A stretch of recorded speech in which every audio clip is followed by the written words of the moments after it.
Welcome to JH. Today, I'll demonstrate the process for removing labels within Jira. As shown here, I have labels 1, 2, and 3, and I intend to delete a few of them. To begin, highlight every task that currently uses the labels you want to modify.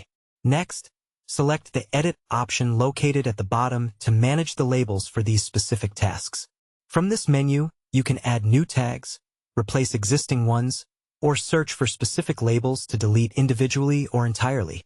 For this example, I'll search for and remove labels 2 and 3 while keeping label 1 active.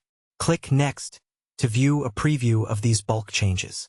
Once you verify that labels 2 and 3 are being removed, hit Confirm. The system will now process the request. You can see the bulk action is finished.